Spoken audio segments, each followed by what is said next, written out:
เพื่อป้องกันเหล่าภัยลินสิ้นทั้งหลาย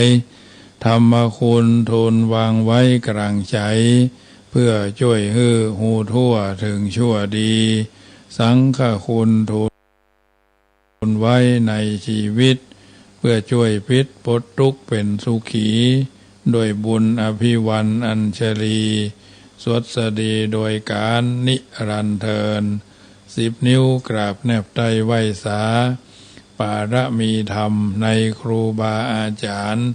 พระมหาเถรานุเถระท่านเจ้าคณะพระสังฆาธิการทุกรูปทุกตนขอความสุขความสวัสดีในธรรมะแห่งองค์สมเด็จพระสัมมาสัมพุทธเจ้าจงมีแก่บรรดาสาธุชนท่านผู้ฟังทุกท่านที่ได้มีโอกาสเปิดวิทยุรับฟังรายการเสียงธรรมก่อนรับตาตั้งสถานีวิทยุเพื่อการศึกษาพระพุทธศาสนาและวัฒนธรรม FM ความถี่ 104.50 เมกะเฮิรตซ์วัดฝ่ายหินตำบลสุเทพอำเภอเมืองจังหวัดเชียงใหม่เมตตาในท่านพระครูสมุวิสุวัตรวรกิโจท่านเจ้าอาวาสท่านผู้อำนวยการวิทยุแห่งนี้ตลอดจนเจ้าหน้าที่ช่างเทคนิคทุกคนทุกท่านที่น้อมเกณฑ์เวรถวายเวลาให้เก้ากับผมอาตมาภาพน้อมนำเอาอัตถธรรมคำสอน ถึงมดถึงมวลมาเทศมาเทศนา มาอธิบายให้ท่านสาธุชนที่อยู่ท่าดาฟังกันอยู่ทางบ้านได้ยินได้ฟังเป็นประจำฉะนั้นน้ำธรรมคำสอนจากรายการเสียงธรรมก่อนรับตาเป็นธรรมะที่อุเอิญเจริญพรให้บรรดาญาติโยมสาธุชนได้ยินได้ฟังเป็นประจำอยู่แล้ว5 นาทีถึง2 ทุ่มโดยประมาณอาตมาภาพพระมหาประสิทธิ์ธรรมาภินันโทก็น้อมนำเอาอัตถธรรมคำสอนเหล่านี้มาเป็นปฏิพรให้ท่านผู้ฟังที่ตั้งอกตั้งใจ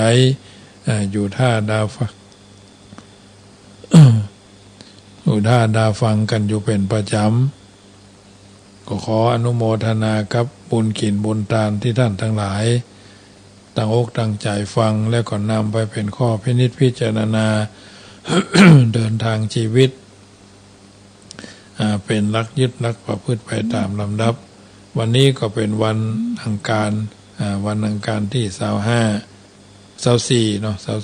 24เดือนตุลาคมแห่งบักกิวันเทศกาลมหาปวารณาออกพรรษาก็จะได้จุจอดลอดเติงทันยังหมู่เฮาเหล่าเจ้าข้าคือเป็นวันออกพรรษาการพระเจ้าพระสงฆ์ก็จะปวารณาต่อกันแล้วก็เทศกาลกฐินก็จะได้เวียนมาจุจอดลอดถึงกับเฮาท่านทั้งหลายกินเหนือตานใต้บรรละบะเลิกมาเพิกมาเฉยใส่ใจสนใจตั้งใจระวังกันและกันเจ้าพุทธเฮาก็กินตานหยาดน้ำมากพวงหลวงหลายจักได้สบายเกิดสุขภายหน้าเข้าดอกบานกินตานเถิงดอกไม้บานกินตานบ้วนเป็นต้นเพราะฉะนั้นเอาท่านทั้งหลายได้ร่วมบุญร่วมกุศลกันก็จะทำให้เรามีความม่วนอกม่วนใจเนาะอยู่กันอย่างพี่ดีกันอย่างน้องปรองดองกันเหมือนญาติชาติก็เจริญชาติก็เจริญพุทธศาสนาก็จะรุ่งเรืองไปตามสภาวะการและความเป็นจริงฉะนั้นพร้อมแล้วจะนำป่าญาติโยมกราบพระไหว้พระเป็นลำดับไปกราบ1กราบ2กราบ3กราบ4กราบ5อะระหังสัมมาสัมพุทโธ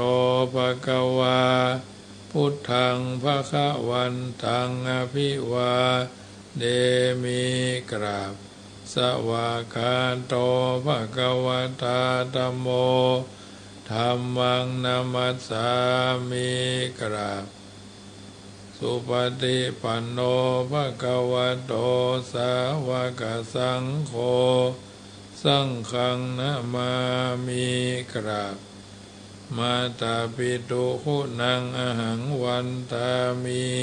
กราบข คุณูปการีวันตามิกราบพระพุทธกราบพระธรรมกราบพระสงฆ์กราบระลึกถึงคุณพ่อคุณแม่กราบระลึกถึงคุณของครูบาอาจารย์ต่อไปก็ตั้งอกตั้งใจโยขันแก้ว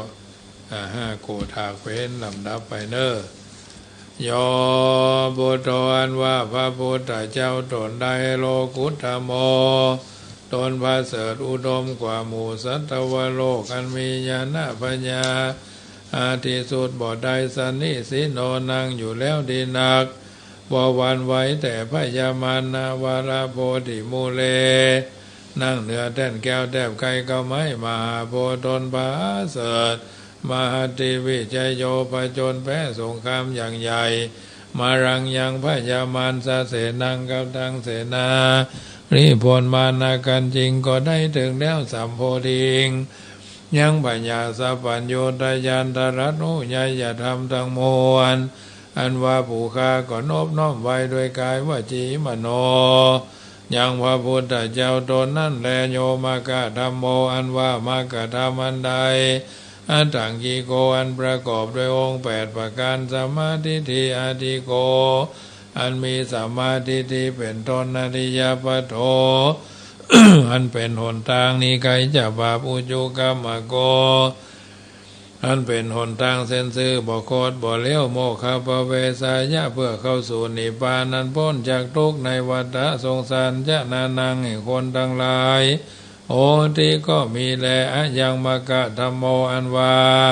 มกะธรรมนิสันติกโรอันกะทำมือบาปรำงับดับหายทุทัสโสนโยอันมีนัยยะอันกวนจะหูจังหันยากนักปณิญาณิโกนำสัตว์ออกจากวัฏสงสารโนติก็มีแลอาหังนั้นว่าข้าปันนามามิก็นบน้อมไว้ด้วยกายวจีมโนตั้งธรรมังยังพระสัทธรรมเจ้านั้นแลโยสังโฆอันว่าพระสังฆเจ้าหมู่ใดวิสุทโธอันบริสุทธิ์จากบาปวราตคินายโยอันควรนับเอาทาน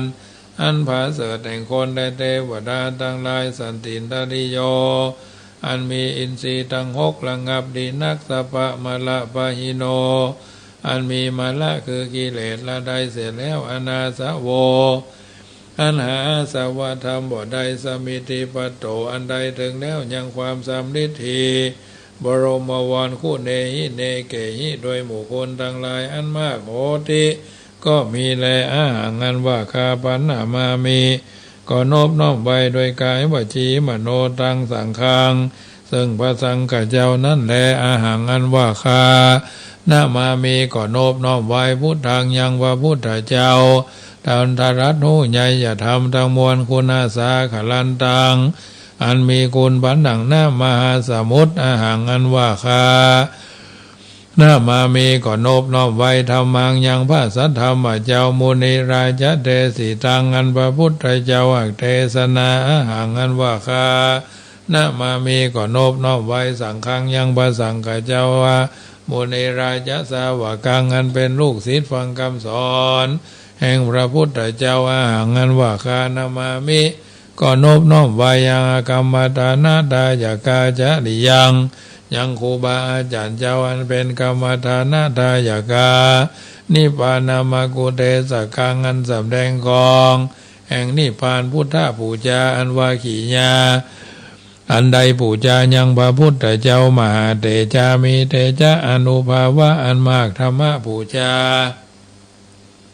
อันว่าขีญาอันใดปูจายังพระสัทธรรมเจ้ามหาเตจามหาปัญญามีปัญญาอันมากสังฆปูจาอันว่าขีญาอันใดปูจายังพระสังฆเจ้ามหาโภคามีโภคาสัมปติเขาของอันมากโหติก็มีแลไม่ยังอันว่าผู้คาทั้งหลายละพระมหาเสขอจงจะได้ทัศนันจะยังขีญาอันหันเมตไตรยะพุทธะยังพระพุทธเจ้าเมตไตรยะอันจักมาเป็นพระพุทธเจ้าไปนาปุโธอันว่าพระพุทธเจ้าเมตไตรโยตนชื่อเมตไตรยะอันเทวภูจิโตอันคนและเทวดาทั้งหลายหาปูจาอนุปัจจโตบ่เกิดมาเตือยาว่าตราบใด มายังงานว่าผู้ฆ่าทั้งหลายสั่งสรันโตพิแม่นทวนเตียวไปมาคือตายแล้วเกิดเอากำเนิดหลายที่สั่งสาเลในวัฏสงสารมกะมามหาเสขอจงจะได้ถึงคือว่าขออย่าได้เกิดอบายเยในอบายทุกติคือนรกเป็นเปรตเป็นสัตว์เดรัจฉานตราบใดยาวะตราบใดอิมินาตุปะบุปาราชาการวะกับเมนาด้วยกับมันได้ปูจาการวะด้วยธูปด้วยเทียนเขาตอกดอกไม้อันนี้เธอจงเป็นปัจจัยค้ำจูคือได้นิพพานโหตุจงมีโนแก่ผู้ฆ่าทั้งหลายนิจังเที่ยงแท้แด่เธอนะโมตัสสะภะคะวะโตอะระหะโตสัมมาสัมพุทธัสสะนะโมตัสสะภะคะวะโตอะระหะโตสัมมาสัมพุทธัสสะนะโมตัสสะภะคะวะโตอะระหะโตสัมมาสัมพุทธัสสะพุทธังสรณังกัจฉามิธัมมังสรณังกัจฉามิสังฆังสรณังกัจฉามิทุติยัมปิพุทธังสรณังกัจฉามิทุติยัมปิธัมมังสรณังกัจฉามิทุติยัมปิสังฆังสรณังกัจฉามิตติยัมปิพุทธังสรณังกัจฉามิตติยัมปิธัมมังสรณังกัจฉามิตติยัมปิสังฆังสรณังกัจฉามิสรณะกัมมานังพุทโธสัพพัญโยทญาโนธัมโมโลกุตตโลนาวะสังโฆมัคคะภรโถจะอิเจตังรัตนะทยังเอตัสสะอนุภาเวนะสัพพะอันตรายโยวินาสันตุโนโยสันนิสิโนวระโพธิโมเรมรังสะเสนังมหันติงวิจโยสัมโพธิมาคัญจิอนันตัญญโนโรกุตตโมตังปะนามามิพุทธังเยจะพุทธาติตาจาเยจะพุทธาอนาคตาปัจจุปันนาจะเยพุทธาหังวันตามิสัพพตาอิติปิโสภะคะวะอะระหังสัมมาสัมพุทโธวิชาจารณะสัมปันโนสุขโตโลกาวิโตอนุตตโลปุริสธรรมสารถิ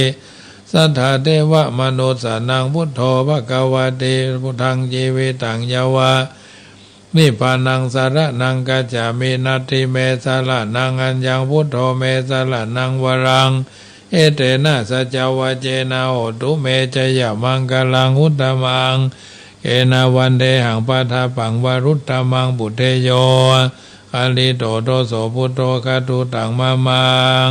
อาตังกิโกอริยปัตโตจะนานังโมคขปเวสายาอุจุกามะโกอายังสันติกโรปานิโตนิยานิโกตังปานามามิธัมมังเจจะธัมมาติตาจะเยจะธัมมาอนาคตาปัจจุปันนาจะเยธัมมาอหังวันตามิสัพพตาสวากขาโตภะคะวะตาธัมโมสันติติโกอากาลิโกเอหิปัสสิโกโอปนายิโกปัจจตังเวทิตาโพวิญโยหิติธัมมังชีวิตังยวานิพพานังสรณังกัจฉามินัตถิเมสารนังอัญญังธัมโมเมสรณังวรังเอเตนะสัจจวะเจนะโหตุเมยะยะมังกลังอุตตมังเขนะวันเทหังธัมมันจาตุวิทังวรังธัมเมโยกาลิโตโลโสธัมโมคตุตังมามังสังโฆวิสุทโธวราตคินายโยอนุตตโลสังฆมังกลมากัมมาวราตคินายโยสันตินทาริโยสปะมระปะหิโนคุเนหิเนเกหิสมิติปโตอนาสโวตังปันนามามิสังฆังเยจะสังฆาติตาจาเยจะสังฆาอนาคตาปัจจุปันนาจะเยสังฆาอหังวันตามิสัพพตาสุปฏิปันโนภะคะวะโตสาวกสังโฆอุจุปฏิปันโนภะคะวะโตสาวกสังโฆยะยะปฏิปันโนภะคะวะโตสาวกสังโฆสามิจิปฏิปันโนภะคะวะโตสาวกสังโฆยะติทังจัตตาริปุริสายุคานิอัฏฐะปุริสาภุคาราเอสะภะคะวะโตสาวกสังโฆอาหุนายโยปะหุนายโย ตะขินายโยอัญชลีกะลานิโยอนุตตรังปุญญเกตังโลกัสสาติสังฆังจีวิตังยวานิปานังสารนังกัจจามินัตถิเมสารนังอัญญังสังโฆเมสารนังวรังเอเตนะสัจจวะเจนะโหตุเมจยามังกลังอุตตมังเคนะวันเทหังสังฆัญจาตุวิทุตตมังสังฆังเยสังฆังสังเคโยคาลิโตโทโสสังโฆคาตุตังมะมังอิเจวะมัจจันตนามัสนายังนามัสสมโนรัตนะตยังเอตัสสะอนุภาเวนะสัพพะอันตรายโยวินาศสันตุโนยันตุนิมิตังอวะมังกรัญจโยจามนาโปสกุณาสัสสะโตปาปะกังโอตุสุปินังอกันตังพุทธานุภาเวนะวินาศเมนตุยันตุนิมิตังอวะมังกรัญจโยจามนาโปสกุณาสัสสะโตปาปะกังโอตุสุปินังอกันตังธัมมานุภาเวนะวินาศเมนตุยันตุนิมิตังอวะมังกรัญจโยจามนาโปสกุณาสัสสะโตปาปะกังโหตุสุปินังอคันตังสังฆานุภาเวนะวินาศเมนโตติปิโสภควาตนะปารมีสัมปันโนตนะอุปปารมีสัมปันโนตนะปรมัตถปารมีสัมปันโนเมตตาไมตรีกรุณามุทิตาอุเบกขาปารมีสัมปันโนอิติปิโสภควาสีลาปารมีสัมปันโนศีลาอุปปารมีสัมปันโนศีลาปรามัตถปารมีสัมปันโนเมตตาไมตรีกรุณามุทิตาอุเบกขาปารมีสัมปันโนอิติปิโสภควาเนกขมะปารมีสัมปันโนเมตตาอุปปารมีอิติปิโสภควาเนกขมะปารมีสัมปันโนเนกขมะปรามัตถปารมีสัมปันโนเมตตาไมตรีกรุณามุทิตาอุเบกขาปารมีสัมปันโนอิติปิโสภควาปัญญาปารมีสัมปันโนปัญญาอุปปารมีสัมปันโนปัญญาภละมัทธปารมีสัมปันโนเมตตาไมตรีกรุณามุทิตาอุเบกขาปารมีสัมปันโนอิติปิโสภควาวิริยะปารมีสัมปันโนวิริยะอุปปารมีสัมปันโนวิริยะภละมัทธปารมีสัมปันโนเมตตาไมตรีกรุณามุทิตาอุเบกขาปารมีสัมปันโนอิติปิโสภควาขันติปารมีสัมปันโนขันติอุปปารมีสัมปันโนขันติปรมัตถปารมีสัมปันโนเมตตาไมตรีกรุณามุทิตาอุเบกขาปารมีสัมปันโนอิติปิโสภควาสัจจะปารมีสัมปันโนสัจจะอุปปารมีสัมปันโนสัจจะปรามัตถปารมีสัมปันโนเมตตาไมตรีกรุณามุทิตาอุเบกขาปารมีสัมปันโนอิติปิโสภควาอธิฐานะปารมีสัมปันโนอธิฐานะอุปปารมีสัมปันโนอธิฐานะปรามัตถปารมีสัมปันโนเมตตาไมตรีกรุณามุทิตาอุเบกขาปารมีสัมปันโนอิติปิโสภควาเมตตาปารมีสัมปันโนเมตตาอุปปารมีสัมปันโนเมตตาปรามัตถปารมีสัมปันโนเมตตาไมตรีกรุณามุทิตาอุเบกขาปารมีสัมปันโนอิติปิโสภควาอุเบกขาปารมีสัมปันโนอุเบกขาอุปปารมีสัมปันโนอุเบกขาปรมัตถปารมีสัมปันโนเมตตาไมตรีกรุณามุทิตาอุเบกขาปารมีสัมปันโนติปิโสภควาอุทัสสะปารมีสัมปันโนทัสสะอุปปารมีสัมปันโนทัสสะปรมัตถปารมีสัมปันโนเมตตาไมตรีกรุณามุทิตาอุเบกขาปารมีสัมปันโนโสภควาอิติปิสวาธุสวาธุปปัญญาปารมี30ทัศ ส่วนทุพพปัญญาปาละมีวัดแวดล้อมวิริยะปาละมีออมระวังดีศีลปาละมีบางออกบางดาบเมตตาปาละมีบาแพ้ดังเบือนดานาปาละมีเป็นพื้นดังต่ออุเบกขาปาละมีก่อเป็นเวียงสัจจะปาละมีแวดระวังดีเป็นไม้ไตกันตีปาละมีกายเป็นหอกเป็นดาบบางนาไม้และปืนไฟอธิฐานหน้าปาละมีพันดาบไปทุกแห่งแข็งแห้งกว่าฝูงหมู่มารปีศาจภัยเพศลูกทเวศพบที่ปังไปนี้นั่งร้อนระนีอัศจรรย์โสสะมนวันอยู่ข้างน้ำนาทีน้องกวางดอกกวางแตกที่ฟองละนองละนอกกลายเป็นเขาดอกไม้ถวายบูชาพระแก้วแก่นไทยสตันพระผู้ทางเคยจุมาบายโปรดอนุญาตโทษโปรดผู้ฆ่าแท้ดีแม่ธรณีออกมาหิดมวยผมอยู่ที่ท่าช้างให้คายคักจางงามซับดินพ่นน้ำนาทีลงผัดพายก็จางพายหักทบเท้าพยามานห้องเอาปูนกลัวกับย่อมือเกินทุนหัวใส่เกาผู้คานีเราได้ชื่อว่าลูกศิษย์พระพุทธเจ้า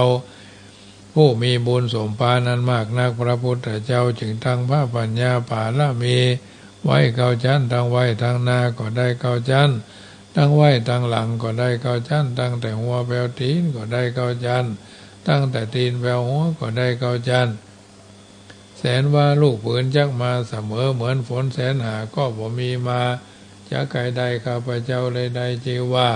พุทธกุนังธรรมกุนังสังฆกุนังพุทธอินตาธรรมอินตาสังฆอินตาอาสหับแม่ธรณีผู้อยู่เหนือน้ำผู้อยู่กำแผ่นดินกันข้าได้ระลึกคือถึงหาคุณพ่อคุณแม่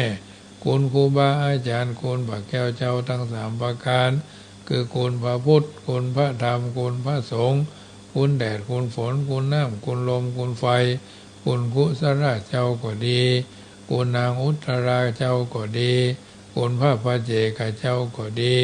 คุณพระโตนเมตตาภาวนาเจ้าก็ดีจงมาสัมพิทักษ์รักษาคุ้มครองตั้งกำนาและกำหลังยังตนตัวแห่งผู้ฆ่าตั้งแต่ทีฆาการละยามนี้วันนี้ค่ำคืนนี้และต่อไปนี้จิ้มแดดเตอพุทโธพุทธังรักษาธัมโมธัมมังรักษา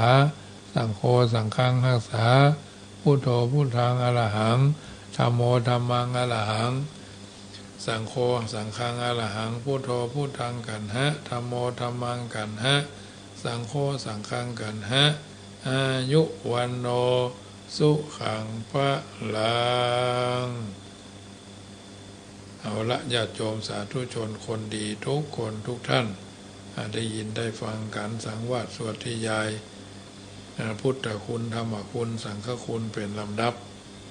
ทุกวันเนาะ84,000 พระธรรมขันธ์เอาก็รังสรรค์เลือกสรรเอาสิ่งที่มันเป็นมังคละกับตัวกับตนเฮาไปตามลำดับค่ำแรงวันนี้เป็นค่ำแรงแห่งวันอังคารที่เฮาท่านทั้งหลายเดินทางชีวิตมาถึงวันนี้ก่อนอื่นก็ขอประกาศอนุโมทนาครับสถาทายกทายิกาทุกคนทุกท่านเนอะที่ได้ร่วมทำบุญตะวางานทำบุญครบรอบ784 ปีขวงพญามังลายตะวากปะช่างถ่ายทอดเทคนิคของวิทยุขึ้น104ท่านอาจารย์ครับสามเณรเนาะกับทุกพี่2ทุกพี่อายุนักกับทุกพี่อายุน้อยเพิ่นก็ไปเป็นเจ้าหน้าที่ถ่ายทอดสดที่หั่นก็ขออนุโมทนาไว้ณที่นี้โดยบ่ได้ทักทายกันดีเพราะว่าต่างคนก็ต่างมีการมีงานแต่ว่านี่ก็ได้ปัจจัยในส่วนของทุเจ้าป่าซางซึ่งได้ไปร่วมทำบุญกันที่ขึ้น96ได้ปัจจัยในนามของทุเจ้าป่าซางและก็ญาติโยมป่าซางและโยมเชียงใหม่หอมกันคนละต๊อบคนละแต๊บที่สำคัญก็คือคนแผนโยมแฟนพันธุ์แท้เนาะโยมแฟนพันธุ์แท้ก็ร่วมทำบุญมา 1,000 บาทตมาภาพเริ่มต้นจากวัดนี้ไป 10,000 ละเนาะไปได้ฮับตาตาจากพุ่นแผนพันธุ์แท้มา 1,000 ก็ 11,000 หอมกันบ่รับต๊อบแต๊บน่ะได้ 12,350 บาท 12,350 350 บาทวัดเจ็ดลินก็32,700 บาทนะอาจารย์มหาพิษณุเนาะแล้วก็ท่านพระด็อกเตอร์พระครูประหลัดกิติพงศ์สังฆโสพโนพุ่นวัดสันขยอมก่อน10,000 กว่าบาทเนาะวัดวังสิงห์คำก่อน13,000 บาทผมอาตมาภาพนี่ก็12,350 บาทมันมีส่วนของ96ส่วนของวัด104นี่ก็พุ่นวันที่30 ธันวาซึ่งวันที่29 ธันวาเมื่อคืนนี่ก็จะมีการเทศนาธรรมสวดนพเคราะห์ตามจารีตที่ทอยท่านใดจะบูชานพเคราะห์ปี2567ลงท้ายด้วยเลข1เลข3เลข5เลข7เลข9เนาะปีหน้าพุ่นนะเอาก็จะต้องสะเดาะเคราะห์ไว้เพิ่นฮ้องว่าป้องกันดีกว่ารักษาเกิดปัญหาเราจะไม่ได้เดือดร้อนวุ่นวายบางคนว่าระวังเน้อเพิ่นว่าจะพะเลิศนะอาจจะถึงเข้าเฟือกเน้อมีดจับ5 บาทนะโอ้ไปยังละหมอดูไม่ไปเก่งเนี่ยในที่สุดก็ไปพาราดพาเลศอันนั้นมีดจับ5 บาทเกิดกับเล็กกับอย่างเป็นแผลเนาะได้ครับเลือดตกยางออกไปเถอะนะก็บ่เชื่ออีกอ่ะก่อนอย่างว่านะไม่เชื่อก็อย่าลบหลู่เนาะอันนี้ก็ส่วนที่เอาช่วยกันไปทำบุญแล้วสบายใจญาติโยมแม่ตายก็บ่เสียดายเพราะว่าคนเฮาก็ตายตึงเตื้อตายคนเตื้อเกิดทนเตื้อเนาะมันถึงได้มาเกิดธรรมะโลกนี้อยู่เพื่อจะไปโลกหน้าไปเพื่อจะอยู่อันนี้ก็ขออนุโมทนาส่วนกฐินอาตมาภาพนี่ก็วันที่12 ธันวา12 พฤศจิกาเนอะหมายมีเจ้าภาพเจ้าศรัทธาหมายมีแม่จันชัยก็ร่วมทำบุญกฐินบ้านต้นแหนร่วมทำบุญกฐิน500 300 200เนาะโยมแม่ณัฐพรคำทิพย์ทำบุญบำรุงค่าน้ำค่าไฟ100 บาทแม่วิทันปัญญาโสก็ร่วมทำบุญ200 บาทเนาะถวายนี่นะโยมแม่บัวลันจำปาอิ่มพร้อมลูกหลานร่วมทำบุญกฐินวัดจังกรรม1,000 บาทแม่มุกดาอาศัยบุญปากกล้วยสารพีนะ140 บาทแล้วก็แม่บุญดวนตุนคำ100 บาทแต่ว่าแม่จันเพ็ญคำโพธาร่วมทำบุญพระป่า200 บาทเนาะแม่หลวงกัลยาณีนางเนาะอันนี้บ้านกระทบสายกว่ากระดาษสาเนาะมันจะฟาร์มกระดาษสาเอานี่อ่านเป็นตอเต่าบอยไม้นี่อ่านกระทบสาไงนะถ้าเพื่อนฟังก็สุมาอภัยด้วยเนอะบ้านต้นเปาเนาะบ้านกระดาษสาบ้านสันต้นเปาเนาะเอานี่อ่านกระตบสาเปิ้นดอเด็กเปิ้นเฮาว่าห่างมันสั้นเนาะเพิ่นเฮาว่าตีนมันสั้นเป็นกระตบสาไปนะสุมาอภัยเด้อถ้าอ่านผิดนี่นะบ้านกระดาษสาต้นเปา100 บาทแล้วก็พรหมบาลีอินทกุล100 บาทบ้านเมือง5คงจะใกล้ปาติ้วป่ะเนาะโยมันชลีคำกิติบ้านเมือง5สันนาเมงสันทราย100 บาทกฐินเนอะโยมแม่พระนิดา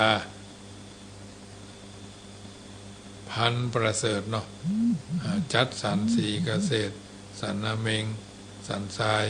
ทำบุญกฐินวัดจังกรรมอนุโมทนาสาธุเนอแล้วก็อันนี้ก็คือกฐินรวมส่วนชุดไฟฟ้าประดับหัวเสาบันไดขึ้นกุฏิส่งวัดจังกรรมก็16 ตัว16 ชุดละ900หมายมีโยมแม่วิไลวสุทันอาการเชียงใหม่900 บาทพ่อสิงห์คำแม่พิสมัยลินสินจ้อย900 บาทโยมรัษากรุงเทพ900 บาทป้าติ๋มแม่วาง900 บาทแม่ฟองแก้วรัตยะดอนใจประแดด900 บาทโยมคุณโยมวิรัตรัตยะดอนใจแม่ป่าแดด900 บาทแม่จันทิพย์แสงทองป่ากล้วยและครอบครัว900 บาทแม่จันทาอุปราสิทธิ์ป่ากล้วยสารพี900 บาทร้านของเก่ารีไซเคิลน้ำดิบ หมู่ที่15อำเภอป่าซาง900 บาทพ่อวิทูลแม่บัวพัดใจมาคัดบาสิกาวิมลใจมาคัดแม่คือดอยสะเก็ด900 บาทแม่ครูเหรียญทองจันตีบ้านต้อเมืองลังเมืองเชียงใหม่900 บาทแม่สุวรสใจโตอุทิศไปหาพ่ออรุณใจโต1 ชุด900 บาทอันนี้ฝ่ายทัดนั้นมาเกาะชุดที่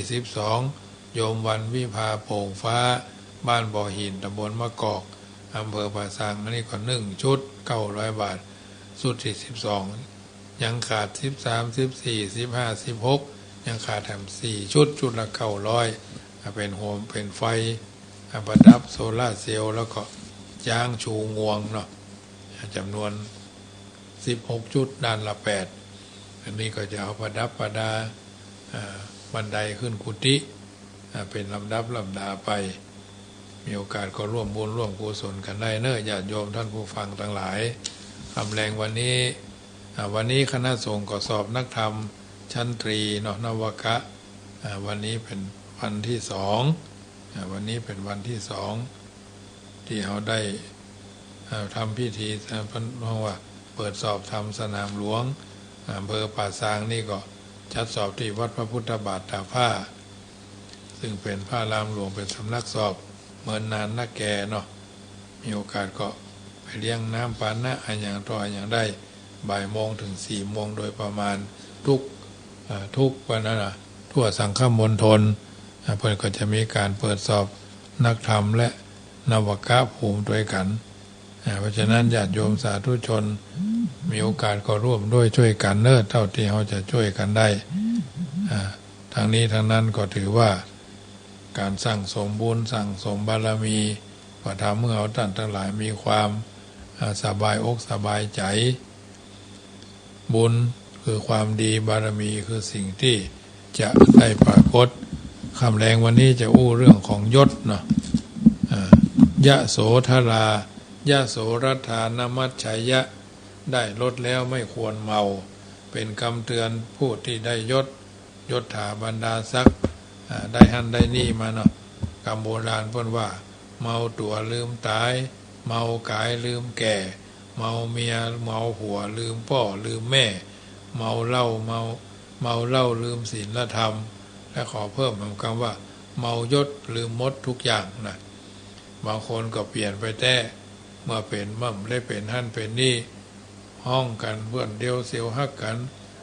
พอเป็นแล้วก็ยังว่านะต้องห้องอย่างนั้นต้องห้องอย่างอี้มันก็เป็นเรื่องที่เอาท่านทั้งหลายจะกระทำบำเพ็ญหรือเป็นไปได้ยศมีอยู่3อย่าง1อิสริยยศความเป็นใหญ่2บริวารยศ2เกียรติยศคือความมีเกียรติคุณงามความดี3บริวารยศความเป็นผู้มีบริวารนักผู้มีเพียงอย่างเดียวถ้าขาดสติระวังก็ทำให้เมาได้มากแล้วผู้มีความพร้อมถึง3อย่างและขาดสติระวังจะเมามากสักเพียงใดชาวบ้านส่วนมากเป็นผู้เมาตัวเมากายเมาผัวเมาเมียเมาเหล้าเมายศกันอยู่เป็นประจำจึงจะทำให้สังคมนี้มีมืดมัวสับสนไปด้วยความเมานักบวชหรือบรรพชิตหรือสมณะเป็นผู้ชี้ทางเพื่อสร้างเมาหรือเพื่อย่ำยีความเมามัทนิมมัทโนเนาะย่ำยีความเมาอันเป็นไวยพจน์1ของพระนิพพาน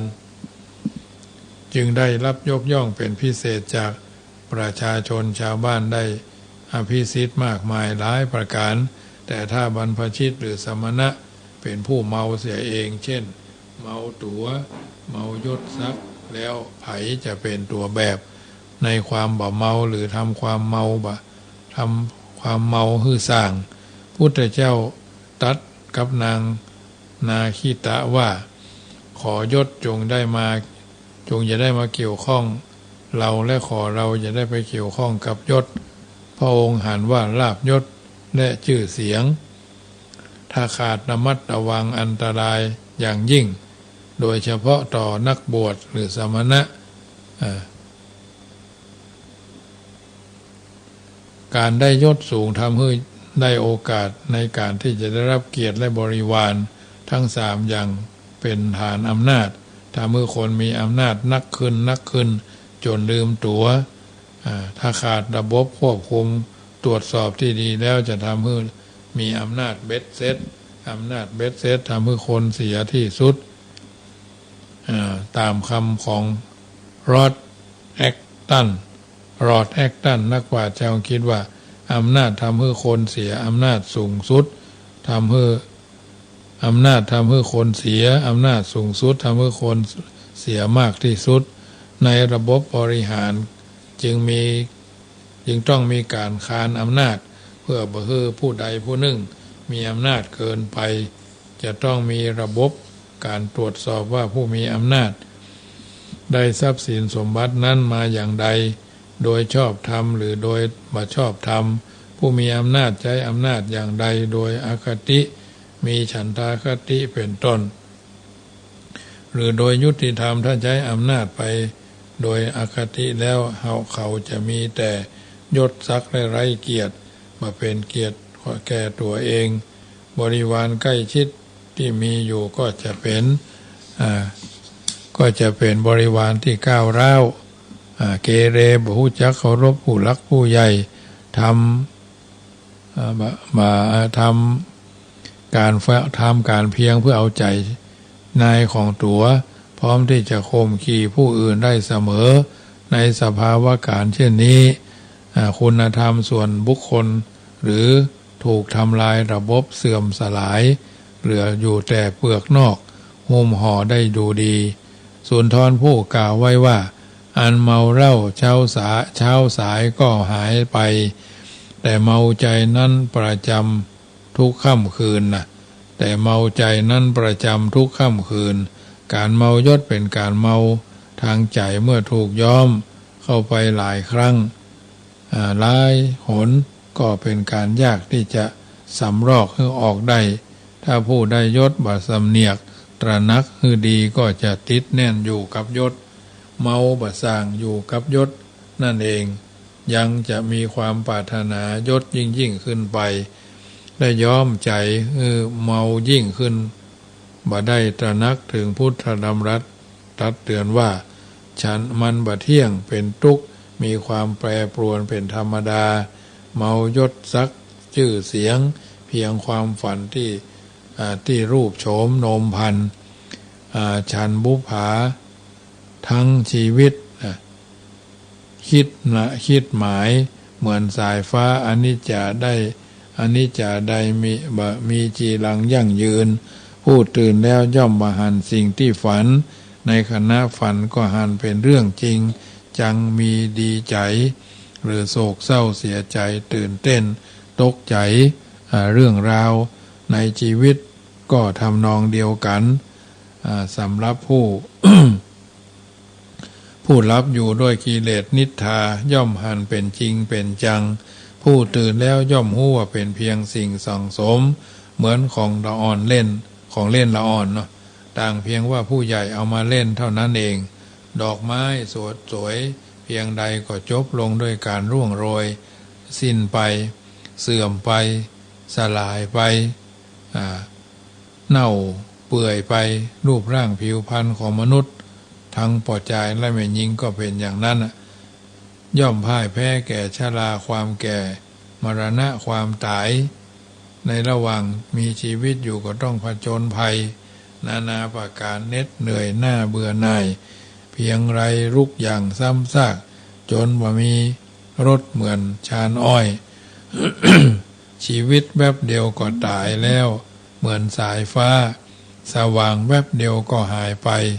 เมื่อเทียบกับอายุของขุนเขาทะเลท้องฟ้าจักรวาลชีวิตมนุษย์ย่างน้อยนักเหมือนหยาดน้ำค้างบนใบหญ้าพันอันตรธานหรือเมื่อดวงอาทิตย์ส่องแสงแรงกล้าจึงบ่ควรประมาทเลย ชีวิตบ่มีเครื่องหมายโอ้บ่ได้ว่าจะเสี่ยงสุดวันใด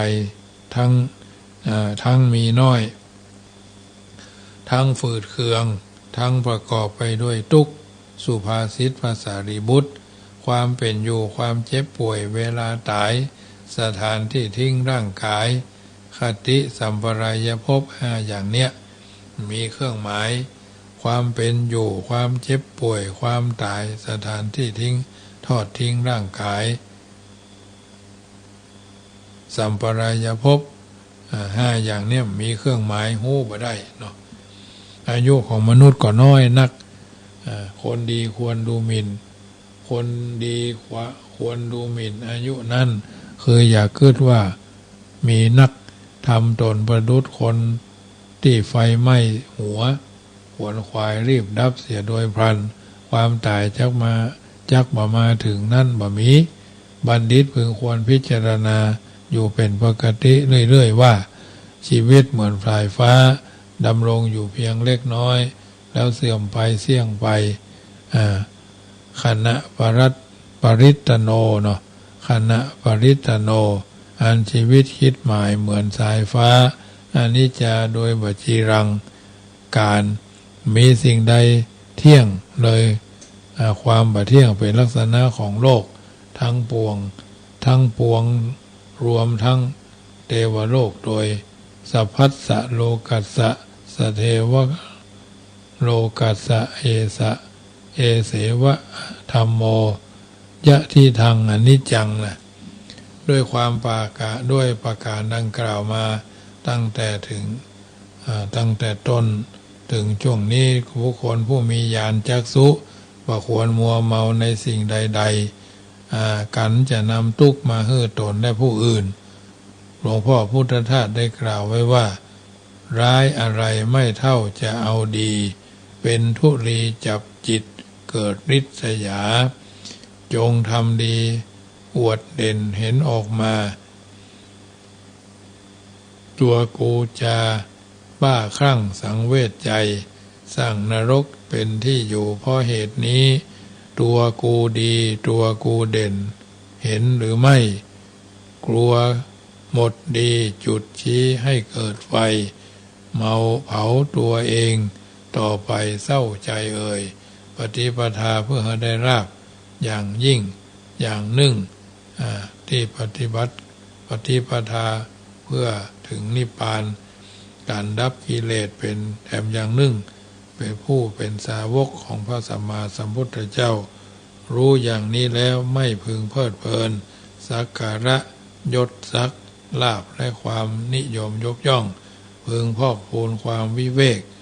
เกิดขึ้นเป็นระยะคนบอกว่าทำบุญหยาดน้ำมากพวงหลวงหลายจักได้สบายเกิดสุขไปหน้าเข้าดอกบานกินตาลเถิงดอกไม้บานกินตาลม่วนซึ่งบุญกินบุญตาลทั้งหมดทั้งมวลนั่นเขาได้สร้างสมอบรมบ่มเพาะกันมาเป็นเวลานานตามช่วงอายุของภัยของมันเนาะบุญทานบุญศีลบุญภาวนาที่เขาได้ทำกันมาพิจารณาเสมอว่าวันนี้เขาทำความเข้าใจเรื่องพระไตรรัตน์มากน้อยแค่ไหนพระไตรรัตน์ก็คือพระรัตนตรัยพระพุทธเจ้าพระธรรมพระสงฆ์พระไตรรัตน์ก็คือพระพุทธเจ้ามีปัญญาคุณบริสุทธิคุณมหากรุณาธิคุณพระธรรม 84,000 พระธรรมขันธ์รังสรรค์เลือกเอาที่เหมาะกับจริตอัตยาศัยพระสังฆเจ้าก็มีได้ประพฤติปฏิบัตินำเอาคำสอนขององค์สมเด็จพระสัมมาสัมพุทธเจ้ามาเปิดของความหึ่งหายกำจายผายแผ่ช่วยกันสืบยาวสาวกว้างพุทธศาสนาเอาได้มีโอกาสได้ฝึกร่างกายจิตใจและกรรมบนหวัดไตรทวารนึกรักษากายและฝึกหัดกายบ่คือมีโรคภัยไข้เจ็บบ่คือมันเป็นที่สกปรกรกรุงรังอาบน้ำคัดสีชวีวันเนี่ยอันนี้กายยทวารว่าจีก็บนห้องว่าล่างปากเอาพุทธคุณวางเก้ากลางเก้าพุทโธล้างปากธัมโมล้างปากสังโฆล้างปาก พุทโธล้างจิตธรรมะล้างจิตสังฆะล้างจิตเป็นต้นอันนี้คือพระธรรม 84,000 พระธรรมขันธ์ของพุทธเจ้าได้ลดชนะประพันธ์ไว้แล้วก็อริยสังฆเจ้าก็คือสมมุติสงฆ์และพระสังฆเจ้าองค์สามเณรอันนี้อยู่กันอย่างในศาสนาจักรของเราเรื่องของไตรทวารไตรสิกขาก็เรื่องศึกษาเรื่องศีลสมาธิปัญญาของแต่ละวันสำหรับท่านที่มีอายุ55ขึ้นไปเนาะต่ำกว่านั้นก็แล้วแต่ความพร้อมปลดปล่อยวางอย่างพ้องถือไว้ก็นักปล่อยไว้ก็เบาปล่อยไว้ก็เบาเอาวางก็สบายนะไตรสิกขาศีลเครื่องรักษากายวาจาเรียบร้อยสมาธิตั้งใจมั่นที่จะทำการทำงานบางอย่างก็เสี่ยงกับอุบัติเหตุตายเป็นเหม็นเน่าเนาะบางอย่างก็ต้องระมัดระวังเอายิงพ่อบ้านออกบ้านไปแล้วแม่บ้านก็ยังท่าแม่บ้านออกบ้านไปแล้วพ่อบ้านก็ยังท่าลูกหลานออกบ้านไปแล้วพ่อบ้านก็ยังพ่อแม่ก็ยังรอท่าคือทุกคนออกไปเหมือนนกไปเสาะว่าหากินทำมาหากินทำมาหาเก็บเนาะไปตามสภาวะการที่จะพึงกระทำบำเพ็ญที่เป็นไปตามที่เราสามารถทำได้แต่ละครั้งแต่ละโอกาสแต่ละเวลามันทำให้เราต้องชุกคิดพินิจพิจารณาอยู่เป็นประจำไม่มีคำว่าแพ้เนาะหากเราได้เริ่มต้นไม่มีคำว่าอยู่ที่เดิมหากว่าเราได้ค้นหาไม่มีคำว่าเป็นที่หนึ่งหากว่าเรายังต้องพึ่งพาไม่มีคำว่าดีกว่าหากว่าเราไม่ตั้งใจเพราะแสวงหาไม่ใช่เพราะรอคอยเพราะเชี่ยวชาญไม่ใช่โอกาสเพราะสามารถมิใช่เพราะโชคช่วยดังนี้แล้วอย่าทำในสิ่งที่ไม่มีสิทธิ์อย่าคิดในสิ่งที่ไม่มีค่าอย่ารอในสิ่งที่ไม่มีมาอย่าไขว่คว้าในสิ่งที่ไม่มีจริงความเพียรเป็นสมบัติของนักต่อสู้ความรู้เป็นสมบัติของนักปราชญ์ความเฉลียวฉลาดเป็นสมบัติของนักคบคิดความมีระเบียบทุกชนิดเป็นสมบัติของคนดีเป็นต้นญาติโยมสาธุชนท่านผู้ฟังทั้งหลายรายการเสียงธรรมก่อนรับตาประจำเมื่อค่ำยามคืนของวันอังคารนี้อาตมาภาพพระมหาประสิทธิ์ธรรมาภินันโทผู้เอิญเจริญพรให้ท่านทั้งหลายได้ยินได้ฟัง ก่อนนำรายการจากท่านไปกราบพระพุทธผู้สูงล้ำกราบพระธรรมผู้สูงเลิศกราบพระสงฆ์ผู้ประเสริฐรวมก่อเกิดเป็นพระรัตนตรัยกราบพระพุทธผู้สอนสั่งด้วยความหวังอย่างตั้งใจกราบพระธรรมซึ่งนำชัยด้วยดวงใจใส่ศรัทธากราบพระสงฆ์ผู้ทรงศาสตร์ด้วยมุ่งมา่ปรารถนากราบไตรรัตน์จัดโลกาน้อมน้อมบูชาจนชีพวายค่ำคืนนี้รายการเสียงธรรมก่อนรับตาดังวิทยุเพื่อการศึกษาพุทธศาสนาและจริยธรรม FM 104.50 เมกะเฮิรตซ์วัดฝ่ายหินตำบลสุเทพธรรมาภาพพระมหาประสิทธิ์ธรรมาภินันโทดำเนินรายการมาก็สมสมัยได้เวลาขอนำรายการจากท่านไปก่อนอนุญาตทับโทรศัพท์ก่อนเนาะเจริญพรแฟนพันธุ์แท้อนุโมทนาเนอโอ้นักเทศนี่จะดีมากเลยครับนักเทศได้ดีมากเลยครับสาธุโอ้หวดขนาดเลยเนาะงานนั้นน่ะเนาะครับว่าเอาสตางค์หอมมันฐานีไปแล้วเนอก็โอ้หวดขนาดเลยเนาะสาธุครับเป็นกำลังใจเนอครับก่อนท่านนอนหลับไปในคืนนี้ขอจงตั้งดวงฤดีไว้ให้มั่นนึกถึงบุญทานศีลภาวนาผลความดีที่ผูกพันจิตตั้งมั่นแน่วแน่แล้วแผ่ไปแผ่เมตตาทั่วไปให้คนอื่นทั้งคนรักคนชื่นชมเกลียดชังแต่ครั้งไหนข อให้เขาได้ดีมีสุขใจ อย่าหวั่นไหวแม้อามิตรที่คิดชัง แล้วใจเราจักสบายคลายเร่าร้อน เพราะจิตผ่อนความเครียดแต่หนหลังอนีคาสุขีอัตตนังโหนทุกขังก็เพราะจิตคิดดีเอ่ยสะทาโสถีพระวันตุโวพุทโธบังซ้ายธัมโมบังขวาสังโฆบังกายาอะระหังวังเกสาอะระหังพุทโธนะโมพุทธายะอายุวันโนสุขังปะลัง พระเจ้าจะปรินิพพานลาจากวัฏสงสารอย่างถาวรก็ยังทรงสอนธรรมะเป็นอนุสรณ์ว่าธรรมะมีหลาย